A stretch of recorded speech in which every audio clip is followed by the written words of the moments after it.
Boa tarde, eu sou a Sara e vou explicar um pouco sobre potenciação. Potenciação é um número que ele é elevado a outro.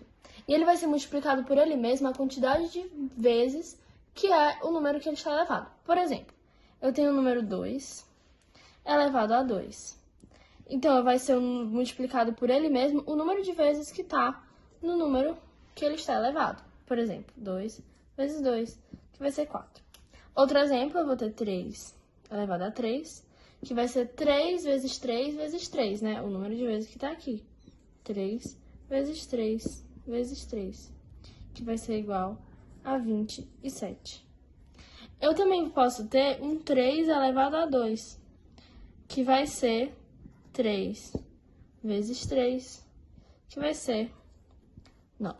Bom, agora a gente vai ver alguns casos específicos de utilização, porque nem todos vão ser do mesmo jeito. Por exemplo, quando eu tenho um número elevado a 0, esse número vai ser igual a 1, certo?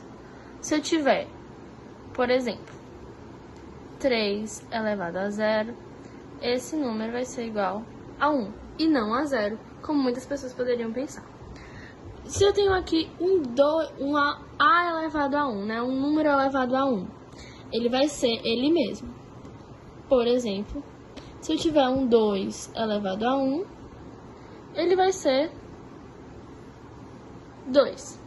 Tranquilo? Bom, agora a gente vai para números negativos. Quando eu tenho um número negativo que vai estar entre parênteses, isso é muito importante, ele estar entre parênteses, e ele vai ser elevado a um número par, ele vai perder o menos, né, do negativo, ele vai ficar positivo e vai ser multiplicado por ele mesmo normalmente. Então, vai ser como se eu estivesse multiplicando 4 por 4, que vai ser 16. Agora, se eu tenho um número negativo e ele vai ser elevado a um número ímpar, né, ele vai estar aqui entre parênteses, o meu negativo vai continuar, ele não vai virar um número positivo. Então, ele vai ser menos 64, ok? Porque ele vai continuar com o sinal do negativo, pois é um número ímpar. Se aqui fosse um número par, né, se aqui fosse um 6, por exemplo, eu ia fazer como se fosse um 4 elevado a 6. Normalmente, não ia ter o sinal do negativo. Agora, aqui é um caso comum, né? Ele vai estar entre parênteses, mas a gente pode ignorar esses parênteses, que ele vai ficar 5 por 3, ok? E aí, a gente é só fazer essa operação normalmente, certo? E agora, vamos ver esse caso. Ele é um número negativo, é parecido com esse que a gente viu, só que ele não está entre parênteses. Como ele não está entre parênteses, o meu valor negativo não vai mudar. Então, ele vai ser menos 25. Bom, vamos para mais casos. Esse primeiro caso aqui a gente vai ver quando a gente vai ter um número elevado a uma potência negativa. E no caso ele vai ser negativo, certo? Eu vou realizar ela como uma potenciação normal, elevada a uma potência normal? Não. Ele vai ser de uma forma diferente. Primeiro a gente vai transformar, digamos assim, esse 4 numa fração, né? A gente vai ver qual número está aqui embaixo, vai ser 1. Quando ele vai ser negativo aqui em cima, a gente vai inverter os valores. Então, vai ficar 1 quarto. A gente vai ter o menos aqui, né? Vai ficar menos 1 quarto, certo? Ainda no parênteses, ainda elevado a 2. A gente só inverteu para poder tirar o negativo da potência. Agora sim, a gente resolve de uma maneira convencional, que ele já vai estar positivo. Então, a gente vai fazer o 1 vezes 1, que é 1, 4 vezes 4, que é 16. E, como a gente viu anteriormente, quando a gente tem números negativos dentro do parêntese, que é elevado a um número positivo, ele vai perder o sinal negativo e ele vai ficar positivo. Então, o resultado final vai ser um 16avos, certo? Próximo vai ser semelhante, só que ele não vai ter o meu valor negativo. Então, vai ser bem mais simples. A gente só coloca 1 aqui embaixo, a gente inverte os valores, certo? E como a gente não vai ter o negativo, então não vai mudar nada, só faz lá o 1,16. Agora, se esse valor aqui, ele fosse, por exemplo, um 3, certo? Eu já teria meu negativo, né? Ele ia ficar aqui negativo, e esse valor aqui, ele ia mudar para 64. Bom, agora a gente vai ver a potenciação de frações. Potenciação de frações é muito simples, a gente não vai mudar nada na fração, a gente só vai realizar a potência dos dois números como realizaríamos normalmente. A gente vai fazer 2 elevado a 2, que é 4, e 3 elevado a 3, que é 9. Simples assim. Agora, quando eu tenho essa fração, elevada a um número negativo, certo? A gente vai juntar o que nós vimos aqui com o que vimos aqui, né? Bom, como vai ser um número negativo, ele vai fazer o quê? Ele vai inverter. Então, ele vai ficar 3 meios, certo? Ainda, no parênteses, e ainda elevado a 3, ok? Então, o que eu vou fazer? Vou realizar normalmente, como a gente fez aqui, né? A minha potenciação. Que vai ser 3 elevado a 3, que vai ser 27. E a gente vai ter 2 elevado a 3, que vai ser 8.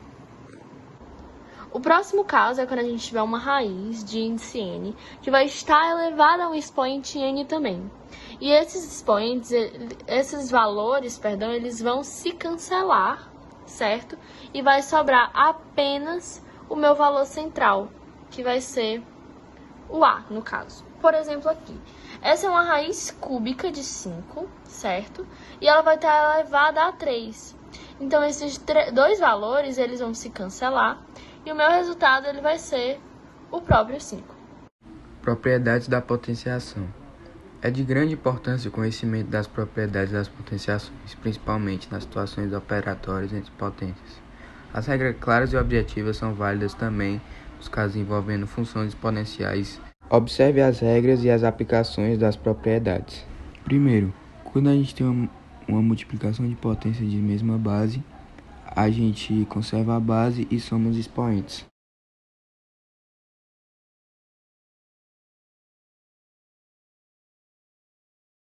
Segundo, para dividir potências de mesma base, a gente tem que conservar a base e subtrair os expoentes.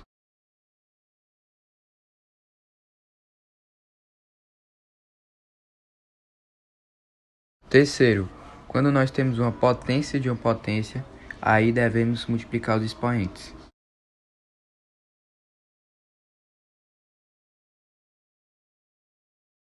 Quarto, quando nós temos uma potência com expoente racional, o expoente do radicando se transforma no numerador do expoente da base fora da raiz, e o índice da raiz passa a ser o denominador.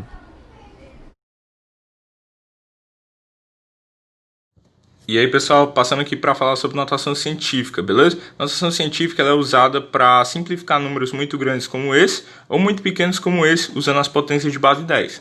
A fórmula dela é esse aqui, n, que é um número qualquer, vezes 10 elevado a x. O n, ele é um número qualquer que segue um padrão, ele tem que ser maior do que 1 e menor do que 10, beleza? Vezes 10 elevado a x. O x é a quantidade de vezes que a vírgula pula uma casa para adequar o n àquele padrão. Beleza? Vamos ver aqui nos exemplos. 7, 5 e essa porrada de zero aqui. Beleza? Vamos ver como é que fica. A gente considera que a vírgula está aqui. 1, 2, 3, 4, 5, 6, 7, 8, 9. Beleza? Então fica 7,5 maior do que 1 e menor do que 10. Vezes 10 elevado a 9, que é a quantidade de vezes que a vírgula pulou uma casa. Beleza? 2.000. Considero que a vírgula está aqui.